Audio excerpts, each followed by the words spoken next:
ఆంధ్రప్రదేశ్‌కి ఒక బ్రాండ్ ఇమేజ్‌ని తీసుకురావడానికి మీరన్న ఆ పెద్దాయనే 75 సంవత్సరాల వయసులో దగ్గర దగ్గర 18 గంటలు కష్టపడతా ఉంటే ఎట్టి పరిస్థితుల్లోనే ఆ ఇమేజ్ రాకూడదు.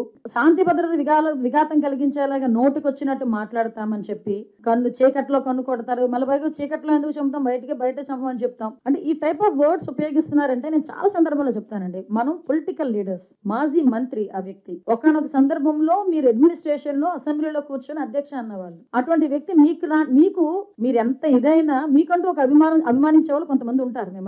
మిమ్మల్ని రోల్ మోడల్ గా తీసుకునే వాళ్ళు కొంతమంది ఉంటారు. సో మీకు ఒక వయసు వచ్చింది, ఇంకొక పోటీ చేసేంత కొడుకున్నాడు. అంటే మీరు ఒకరికి ఆదర్శంగా ఉండాలి అన్నది పోయి ఏదో ఏమీ లేనాకు ఎగిరెగిరి పడుతుందట. అన్ని ఉన్నా కనివని ఉంటది. అది ఏమీ లేనాకులాగా కూర్చుని ఇష్టానుసారంగా అలా ఎలా పడతా ఉంటే చూస్తూ ఊరుకుంటారు అనుకుంటే అలా. అలాగని మేము కేసులు పెట్టి మా పని మేము చేసుకుంటున్నాం అనుకోండి, గొగ్గోలు పెడతారు, అక్రమ కేసులు అంటారు. నువ్వు మాట్లాడవచ్చు. చంద్రబాబు నాయుడు గారి గురించి ఎన్ని రోజులు బతుకుతాడు?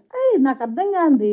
4-5 టాబ్లెట్లు వేసుకొని ఉదయం లేస్తే 4-5 టాబ్లెట్లు మింగి 10 సంతకాలు పెడితే 11వ సంతకాన్ని చేతులు ఉనికిపోయే వాళ్ళు కూడా చంద్రబాబు నాయుడు గారి వయసు గురించి మాట్లాడుతున్నారు. ఈ రోజు చంద్రబాబు నాయుడు గారు వ్యక్తిత్వం గురించి మాట్లాడుతున్నారు. చంద్రబాబు నాయుడు గారు లాగా నుంచొని ఒకే సబ్జెక్ట్ తో పాటు అవతల వాళ్ళకి మోటివేట్ చేసే విధంగా 2 hours నుంచి మాట్లాడమనండి ఎవరినైనా.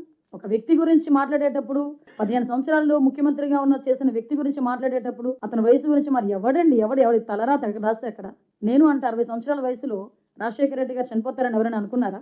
అలా చనిపోతారని ఎవరైనా అనుకున్నారా? నువ్వెవడు చెప్పడానికి పలానా టైం పలానా వ్యక్తి చనిపోతాడు, పలానా టైం పలానా వ్యక్తి బతుకుతాడని? నువ్వెవరు దేవుడువా? ఏం మాట్లాడుతున్నారు? పాలిటిక్స్ లో ఉండి మా మాటలు మాకు చేతగా అనుకుంటున్నారా, లేకపోతే మేము మాట్లాడలేక అనుకుంటున్నారా? మాకంటూ ఒక రెస్పాన్సిబిలిటీ ఉంది. మా మీదంటూ ప్రజలు ఒక నమ్మకాన్ని పెట్టుకున్నారు. మేము చేస్తామని ఆశగా ఎదురు చూస్తున్నారు. ఈ రాష్ట్రాన్ని బాగు చేస్తామని ఆశగా ఎదురు చూస్తున్నారు. వాళ్ళ బిడ్డలకు ఉద్యోగాలు వస్తాయని ఆశగా ఎదురు చూస్తున్నారు. వాళ్ళ జీవితాలు బాగుపడతాయని ఆశగా ఎదురు చూస్తున్నారు. ఈ రోజు నీలాంటి మాటలకి మేము ఆలోచన చేసుకుని మేము తిరిగి ప్రతీకారాలు చేసుకుంటా పోతే ఇంక మిమ్మల్ని ఎలా చూసారు, మమ్మల్ని కూడా అలాగే చూస్తారా ప్రజలు?